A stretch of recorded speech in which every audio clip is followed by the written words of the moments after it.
الحمدللہ وحدہ والصلاة والسلام علی من لا نبی بعد۔ ہم درود شریف پڑھ لیں۔ اللہم صلی علی سیدنا محمد وعلی آلہ وعترتہ بعدد کل معلوم اللہ۔ استغفر اللہ الذی لا الہ الا هو الحی القیوم واتوب الیہ۔ یا حی یا قیوم برحمتک استغیث یا رب زدنی علما۔ چونکہ قرآن بننے کے لیے جو ذوق اور شوق، محنت مجاہدہ اور قرآن پڑھنے کی باقاعدہ ترتیب ہونی چاہیے، وہ ہماری زندگیوں میں اکثریت کے اندر نہیں ہے۔ دنیاوی غیر ضروری مصروفیات اتنی زیادہ بڑھا لی ہیں کہ قرآن سے عشق اور محبت پیدا کرنے کا جذبہ ٹھنڈا پڑ گیا ہے۔ قرآن سے عشق و محبت پیدا کرنے کے لیے درج ذیل باتوں کا باقاعدہ اہتمام کرنا پڑتا ہے۔ تہجد میں لمبی قرات کے ساتھ باقاعدہ قرآن کی تلاوت کرنا، جس سے قرآن حکیم کے ساتھ خصوصی عشق و محبت کا تعلق جڑتا ہے۔ قرآن الفجر ان قرآن الفجر کان مشہودا، اور فجر کا قرآن، بے شک فجر کے قرآن کو سننے کے لیے فرشتے اترتے ہیں۔ مولانا الیاس رحمۃ اللہ علیہ فرماتے تھے کہ تہجد کے بعد سب سے افضل عمل قرآن کو دیکھ کر اور غور و فکر کر کے پڑھنا ہے، جس سے قرآن کے ساتھ خصوصی محبت کا تعلق جڑتا ہے۔ عرصہ کسی عاشق قرآن کی صحبت اختیار کرنے سے عشق قرآن کی آگ بہت جلدی بھڑک اٹھتی ہے، کیونکہ صحبت سے ایک ہی وقت میں علم بھی آتا ہے، عمل بھی آتا ہے، ذمہ داری کا احساس بھی بیدار ہوتا ہے، اور عشق و محبت کی آگ بھی لگتی ہے۔ لوگوں کے سینے قرآن کی گرمی سے خالی ہو گئے ہیں، اب کون سے مردوں سے کیا امید رکھیں۔ عشق قرآن بننے کے لیے قرآن حکیم کی کثرت سے صحبت کا اہتمام کریں، اور یہ سوچیں کہ میں اللہ تعالیٰ کو قرآن سنا رہا ہوں، جس سے دل کی کیفیت بھی بدلے گی اور قرآن پڑھنے میں بھی مزہ آئے گا۔ ہر مسلمان بھی خصوصاً علماء کرام بار بار سوچیں کہ نبی کریم صلی اللہ علیہ وآلہ وسلم نے قرآن حکیم کے ساتھ کیسے کیسے عشق کر کے دکھایا، تاکہ راتوں کو اتنی دیر نماز میں قرآن پڑھتے تھے کہ پاؤں مبارک سوج جاتے تھے۔ کیا ہماری زندگی بھر میں ایک دفعہ بھی پاؤں قرآن حکیم کی وجہ سے سوجے ہیں کہ ہمیں بھی عشق قرآن کا کچھ مزہ آ سکے؟ اے ناکامی متائے کارواں جاتا رہا، کارواں کے دل سے احساس زیاں جاتا رہا۔ سوچیں کہ صحابہ کرام رضوان اللہ علیہم اجمعین نے قرآن حکیم کے ساتھ کیسے کیسے عشق پیدا کیا۔ اس کی وجہ سے انہوں نے دیوانہ وار قرآن کے پیغام کو پہچاننے کے لیے دنیا کے کونے کونے تک پہنچنے کی کوشش کی، اور ہم مسجد میں پابندی سے درس قرآن دینے کے لیے بھی خوشی سے تیار نہیں ہیں۔ سوچیں صحابہ کرام اور ہماری حالت میں کتنا فرق ہے۔ اگر ہم چاہتے یہ ہیں کہ ہمارے ساتھ بھی صحابہ کرام رضوان اللہ علیہم اجمعین جیسی مدد کا نزول کیوں نہیں ہوتا؟ اگر قرآن کے لیے محنت اور مجاہدہ کرنے اور عشق و جنون پیدا کرنے کے لیے کوششیں نہیں کرتے۔ اوروں کا ہے پیغام اور میرا پیغام اور ہے، عشق کے درد مندوں کا طرز کلام اور ہے۔ یہ ایسے قاری صاحب کی آواز میں تلاوت قرآن حکیم کو سنیں جس کی آواز میں تاثیر ہو، اور جسے سن کر قرآن حکیم کو سننے، پڑھنے اور عمل کرنے کا جذبہ پیدا ہو۔ اس سے بھی آپ کو جنونی عشق قرآن پیدا ہو جائے گا۔ قرآن حکیم کی آیات کو بار بار پڑھیں، تاکہ اس تکرار کی وجہ سے قرآن حکیم کے ساتھ عشق اور جنون پیدا ہو۔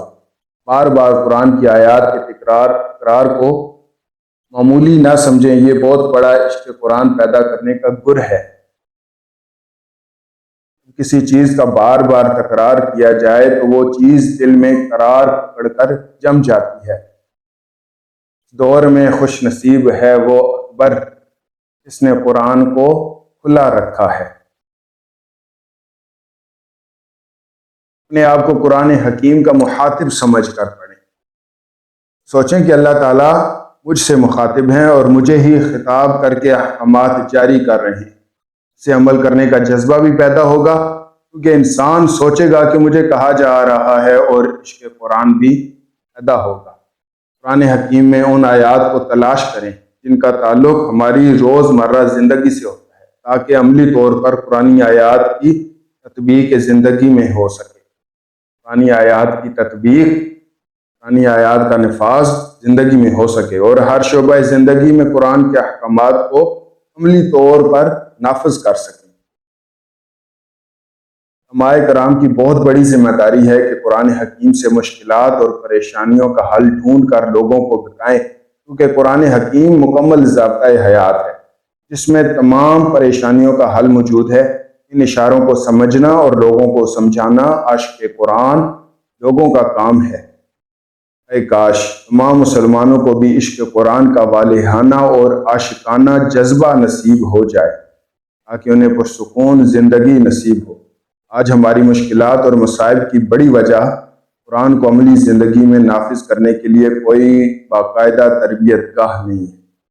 اس میں روز یہ جائزہ لیا جائے کہ آج 24 گھنٹے میں کس کس آیت کی نافرمانی ہوئی، کیا میں نے کامل خشوع سے نماز پڑھی، کیا وسوسوں سے پاک نماز نصیب ہوئی، کیا نماز کے بعد روزمرہ زندگی میں چلتے پھرتے ذکر فکر کیا، کیا میری وجہ سے دوسروں کو تکلیف پہنچی، کیا میرے سے دوسروں کو دینی یا دنیاوی فائدہ پہنچا۔ ان امور سے متعلقہ ہر آیت کو دیکھے اور ان نافرمانیوں کے اوپر دل میں ندامت اور کڑہن ہو اور شدید بیزاری ہو۔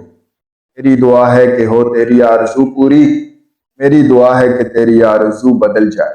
عشق قرآن کو ہم نے اپنی زندگی کا مقصد اصلی بنایا ہی نہیں ہے، بلکہ کھانے پینے اور بیوی بچے پالنے کو ہی ہم نے مقصد زندگی بنا لیا ہے۔